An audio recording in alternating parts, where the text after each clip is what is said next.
Hey everybody, Taz from Critical Thinking Anarchist here.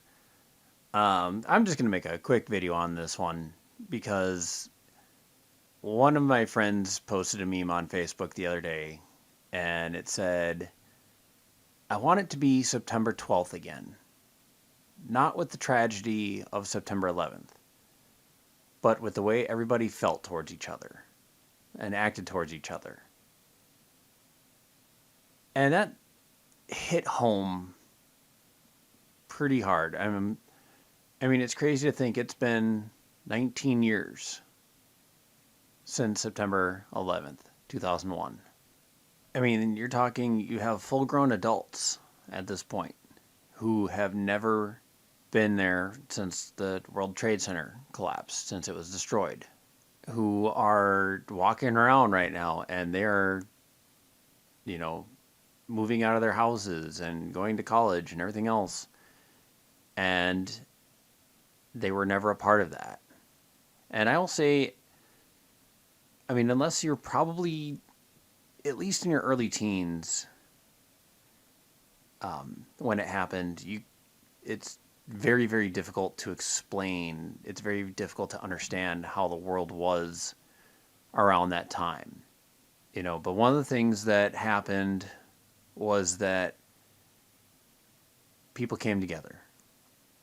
And for at least a little while, we tried. It's kind of like Christmas for 3 months, for 3, 4 months, where people really tried to be good to each other and treat each other with respect and dignity and talk and ignored differences and tried to understand differences. It's one of the toughest things that most of us have watched over the last nearly 20 years is people going from being a little bit divided to each other. I mean, for the most part, people were still pretty good toward each other before that. We had our differences. We argued, we did everything. But I mean, after 9/11, you definitely tried to come together and be good towards each other. And over the last decade, we have had to sit and watch as the country became more and more divided. And a lot of it is of these people who were very young or not even born during that time, who never understood that part. The older generation, I believe, honestly, has tried to kind of remember that. But a lot of us have become disillusioned. One of the things that helped after the attacks was sports and movies getting back to work because we felt we needed a sense of normalcy, and of everything, entertainment was a sense of normalcy. Now, entertainment is the biggest thing dividing people. You have movies and television shows being canceled because they're not diverse enough. You have movies and television shows being so inclusive, they're exclusive. They're so busy trying to be diverse that they're actually alienating their audience. And then you have sports, who again they've gone to the full, you know, uh, full woke crowd to the point where they pretty much only cater at this point to people who feel a certain way. And if you don't feel that certain way, you are on the wrong side of everything. The thing that really sucks is that it's become, if you're not with us, you're against us. Most of us aren't on either side of this. We're literally in the middle going, well, I see both points, but I don't feel 100% either way. We just want to watch our sports. We just want to watch our movies. We work. We work hard. We work multiple jobs.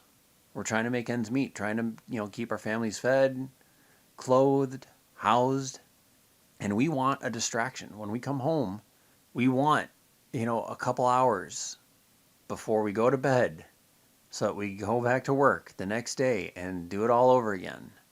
We want to be able to take our families to movies and to games. But the entertainers have decided they want to take entertainment away from us. And so the rest of us who have had that entertainment taken away from us, we've gone, well, we don't need you. We can find other forms of entertainment. We can entertain ourselves. We don't need to be paying sports figures millions of dollars. We don't need to be paying movie and television stars millions of dollars. We can spend our money elsewhere. All we wanted was to be entertained. And it's kind of a double-edged sword on this too, because I don't think that these figures should be using their movies and television shows and sports as their platform. They should do it on their own time. But at the same time, when they try and do it on their own time, we tell them to sit down, shut up, and play the game. Or act, or whatever. So it's a no-win situation for the entertainers. And I understand that. Because the more they go for this, the more their audience gets cut down. And I don't know an answer to that. I don't know an answer to how they should behave. But really, again, it does come back to, it'd be great if we could have September 12th, that feeling of people talking to each other and the understanding that, yeah, I don't think the same way as you. But that's a talking point. That's not a fighting point. Anyway, let me know your guys' thoughts in the comments. And like, share, and subscribe. And I will talk to you later. Bye for now.